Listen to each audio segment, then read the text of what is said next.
真人さんは何の呪いなんですか？人間。俺は人が人を憎み恐れた腹から生まれた呪いだよ。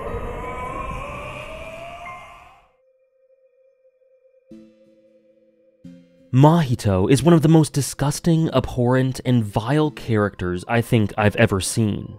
Not just in Jujutsu Kaisen and not just in shonen, but in fiction in general. He is needlessly cruel, he sadistically enjoys carnage and blood, and most noteworthy to me is that he revels in it in a way that feels more vile than the fascination of pseudo-Geto and the detached, strength-based philosophy of Sukuna, despite both clearly engaging in that very same chaos. Mahito is just that extra bit more hateable because of how personal he makes everything, how mocking he is, and how childishly he acts while doing all that he does. He is the type to dance around in a rainstorm of blood while making nursery rhymes to mock the innocent dead, and there are no depths to which he would not sink. But an unlikable character that is written well and benefits the narrative is automatically likable to me, and Mahito's role throughout Jujutsu Kaisen strikes this ingenious balance of this loathsome, diametric, and intimate opposition to all that Yuji is, trying his utmost to taunt and destroy him, and this extremely clever writing that sheds so much light on the story's messages about curses, the lamentation of the setting, and, ironically when it comes to Mahito, humanity. お前は俺だ、虎杖裕二。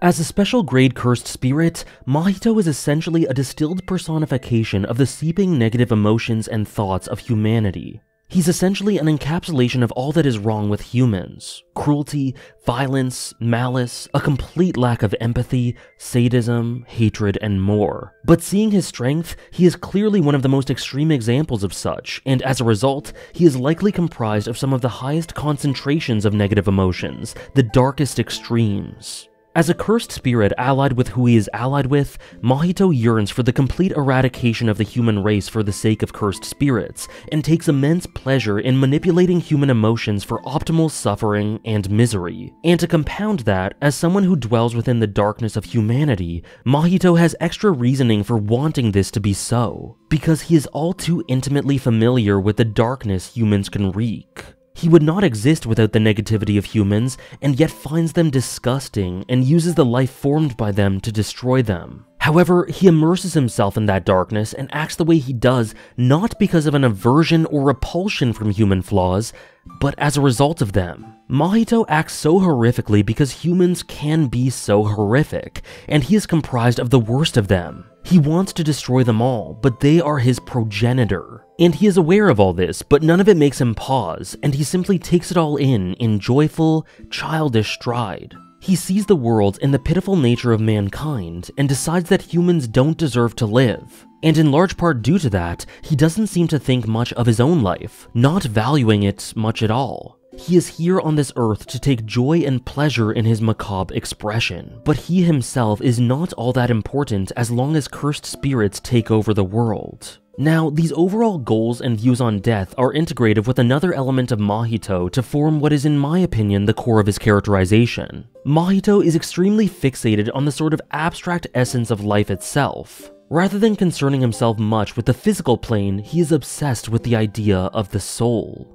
He derives value from learning about and experimenting on the nature of souls, his own and others. And his ability, Idol Transfiguration, allows him to morph and shape the souls of others, to manipulate the physical bodies of others by manipulating their souls, which only fuels his thought that the soul is the most important element of the individual. And there is more to this than his sadistic cruelty. Perhaps it is this obsession with the facets of the soul that is part of why he yearns to manipulate others. To see the ways in which humans act, the extremes of their misery, how they shift and change due to negative emotions. In bearing witness, he is able to learn about the nature of the soul, to understand himself, the basis of his existence, and those around him better. Because what is he if not a personification of said misery?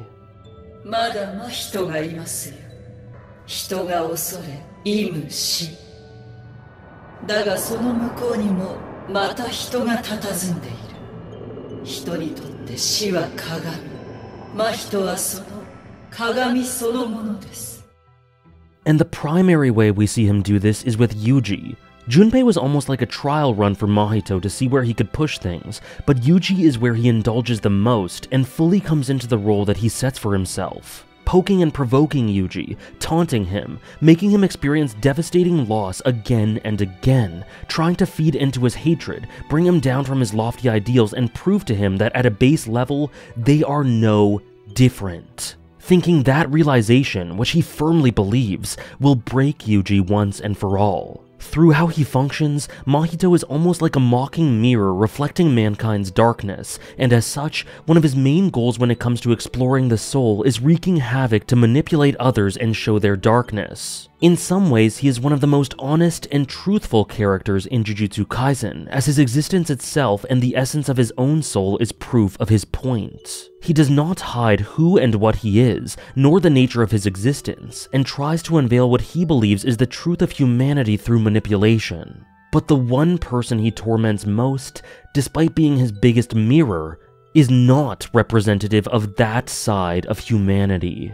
To say that Mahito hyperfixates on making Yuji suffer is the understatement of the century, as Yuji is who his gaze lingers on, and Yuji is so representative of the humanity that he is trying to cull, especially if he is able to bring him down to the basest of levels. This is extremely personal for Mahito, so much so that it's quite unbelievable. For a large part of his duration throughout the series, Mahito makes it his mission to make Yuji as miserable as possible and to rub his face in the blood of his loved ones, and he looks for him at every opportunity, with his main role in the story really seeming to be directly tied to Yuji. He focuses so intensely on him. And yet, he says that he will forget him eventually. It may seem like he could be putting on a show when he says this because of the nature of his obsession, but I really do believe him.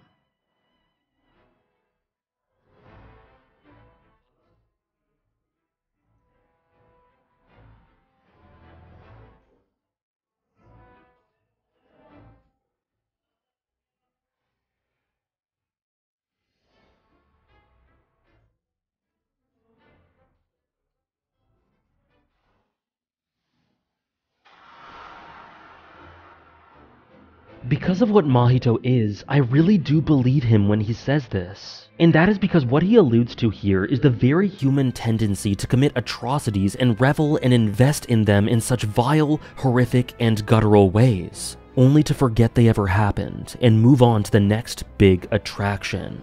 One outlet for cruelty to another. Never satisfied, it is never enough. He is a personification of the indiscriminate darkness and punishments of the world, and as such, a personification of what curses truly are. The ugliness of humanity shown through a non-human because he was born this way as a direct result of these circumstances. His nature is his nurture. He tries to reflect others through himself, partly because it comes naturally to him. But I also think it's a display of why he acts the way he does and thinks the way he thinks. But there is even more to why he is so human outside of how starkly he represents the worst of us. To me, Yuji is deliberately depicted as the most human character in Jujutsu Kaisen. He struggles, he is weak at times, he is flawed, but he perseveres and represents the best of us, and he will ride that to the end for better or for worse, whether it leads to gratification or destruction. He is humanity in Jujutsu Kaisen, but the story and both of these characters dwell on the fact that he and Mahito are very similar,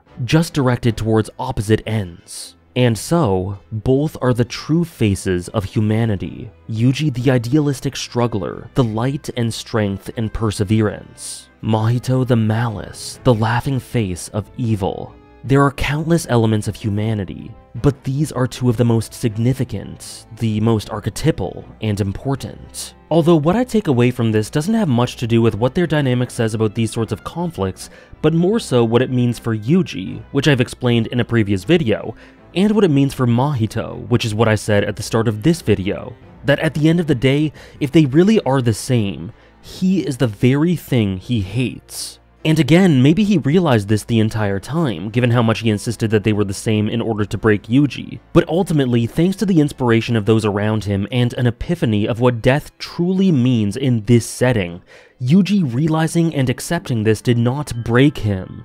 It did quite the opposite, in fact. It offered clarity, Maybe the reason Mahito had little value for his own life is because he recognized the inherent humanity in it. I think that to be a very likely part of his outlook. But despite his words, when it came down to it, in the face of that logic that he drowned Yuji in, the idea that they were the same, he grovels for that life and fears the death he dished out beyond anything.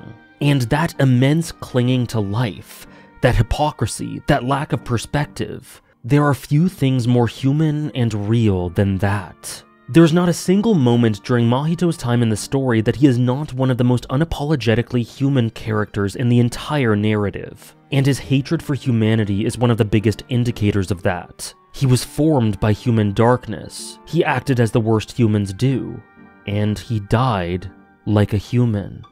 And in a way, Mahito is a representation of the indiscriminate, cruelly casual nature of Jujutsu Kaisen's world. It is devastatingly simple at heart. There is no romantic meaning to life or death. People enter and leave this world at random, and things are what they are. Curses are created from humans. They enter the world, torment and kill, and use their strength. Then they're defeated, and so many of them prostrate themselves clinging to life, or begging for death. And Mahito in particular is used for pseudo-Geto. Life and death, the endless cycle. Nothing about this is special. Mahito isn't special, just as the world doesn't seem to think that Yuji is. Although, I may disagree with that one. Born from humans, ugly as he is, Mahito is in the conversation for the series' most misanthropic character, but feels that way because of living with that ugliness and knowing its origin. And as a result, he acts against it. He felt the malice and darkness and strength of these extremes,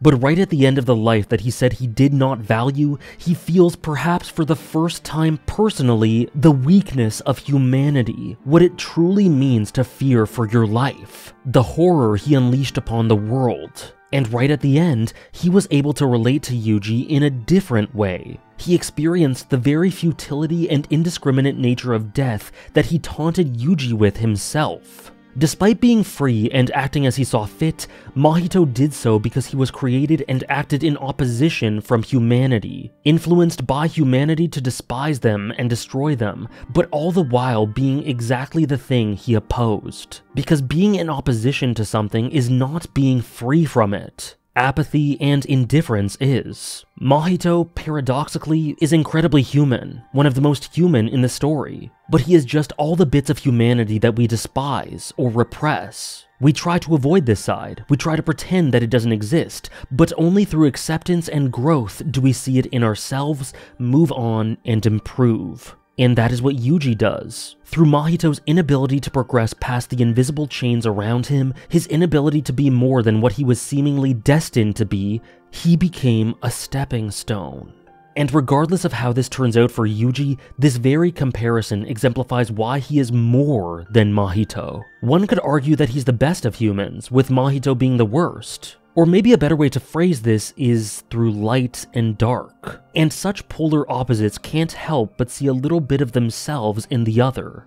Mahito adored hurting Yuji and pointing out his hypocrisy, but when Yuji owned up, saw things clearly, agreed with him, and used that to attempt to destroy him, Mahito was reduced to nothing. Mahito saw the truth around him in everything, but in helping Yuji grow and seeing that truth reflected back at him, he feared what he had propagated. And how human is that? He thought his life had no value, right until its final moments where he was confronted with the indiscriminate horror of the end, opposing mankind in every single way, yet as a result, an inextricable part of it, intimately tied to it from conception to conclusion. And though he told Yuji that he would forget about him eventually, I think that Yuji will always remember Mahito.